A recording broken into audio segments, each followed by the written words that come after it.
ये party BJP के नेतृत्व के प्रति लोगों का विश्वास है। माननीय प्रधानमंत्री जी के नेतृत्व में हमारी सरकारों ने जो काम किए हैं, उन कामों को लेकर हम लगातार जनता के बीच में हैं।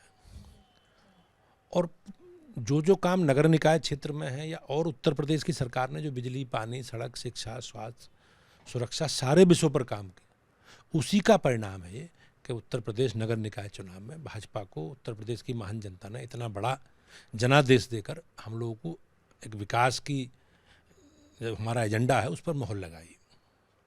बात की जाए अखिलेश यादव की, तो उन्होंने तमाम मेट्रो में भी चले, साइकिल भी चलाई, लोगों से संवाद भी करा, लेकिन सपा जनता के बीच वो विश्वास नहीं जगा पाई। क्या वजह मान रहे हैं? नहीं, आपने देखा होगा अखिलेश जी सहारनपुर और मेरठ में उन्होंने 2 जगह रोड शो, एक आध जगह उन्होंने मेट्रो में यात्रा करी। तो निश्चित रूप से जनता सब जानती है और समाजवादी पार्टी के नेता, समाजवादी पार्टी का कैडर और बहुजन समाज पार्टी का या विपक्ष के सारे लोग, ये लोग केवल चुनाव में अपनी गतिविधि बढ़ाते हैं और चुनाव में अलग अलग प्रकार की बातें करके लोगों को भ्रमित करने का काम करते हैं। और जनता सब जानती है भारतीय जनता पार्टी के कार्यकर्ताओं की, हमारे नेतृत्व के जो हमारा डेवलपमेंट का एजेंडा है, विकास का एजेंडा है, सुरक्षा का एजेंडा है, सुशासन का एजेंडा है, उसे लेकर भाजपा के लोग लगातार जनता के बीच में। और निश्चित रूप से संगठन के स्तर पर भी पार्टी ने बड़े स्तर पर तैयारी के साथ हम लोग चुनाव में गए हैं। हमारे पास बड़ी संख्या में कार्यकर्ता हैं हमारे, और सारे कार्यकर्ताओं ने मिलकर पूरी ताकत के साथ हम लोग चुनाव में गए। और मुझे विश्वास है कि उत्तर प्रदेश सरकार ने जो काम किए माननीय योगी जी के नेतृत्व में, उन कामों के आधार पर हमें इतनी बड़ी सफलता मिली है। अखिलेश यादव जिस समय नतीजे आ रहे थे तो सुबह एक ट्वीट करते हैं कि उम्मीद है कि निर्वाचन आयोग हर एक घंटे के बाद, जो हर एक राउंड के बाद रिजल्ट बताएगा। उसके बाद एक ट्वीट करते हैं कि भाजपा केवल नगरों और नगरों से बाहर निकलकर तमाम तरह के हथकंडे अपना रही है।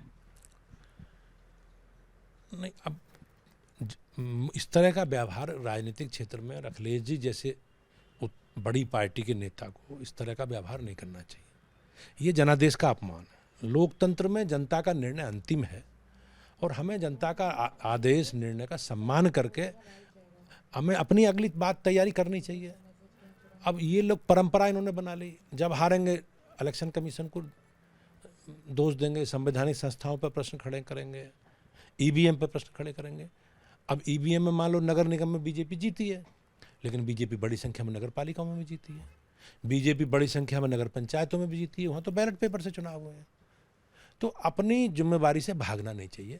और ये लोग कभी भी जनता की को फेस करने की स्थिति में नहीं है। क्यों कि ये लोग एसी कमरों में बैठ के राजनीति करते हैं, जनता से इनका कोई संपर्क संवाद है नहीं। और मैं उत्तर प्रदेश की जनता, मुझे विश्वास है कि इन सारे विषयों पर ठीक से समझती है और उत्तर प्रदेश की जनता आज योगी जी के और मोदी जी के साथ है। क्या माना जाए, क्योंकि आपने जिस तरीके से जीत हासिल की है, 2024 का इसको सेमीफाइनल कहा जा रहा था, एक तरीके से लिटमस टेस्ट कहा जा रहा था, अब ये टेस्ट कितना मजबूत है और 24 में आपकी क्या तैयारी रहेंगी?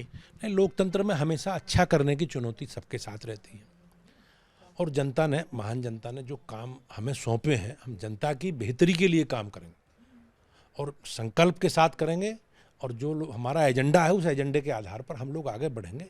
चाहे 2024 का चुनाव हो या 2024 के बाद 2027 का चुनाव हो, हमारी सक्रियता, संपर्क, संवाद जनता के बीच में लगातार बना हुआ है।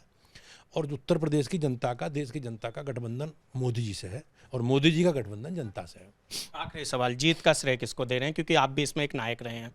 नहीं, निश्चित रूप से जीत में प्रदेश की महान 4.5 करोड़ लोग मतदाताओं को सबसे ज़्यादा श्रेय जाता है।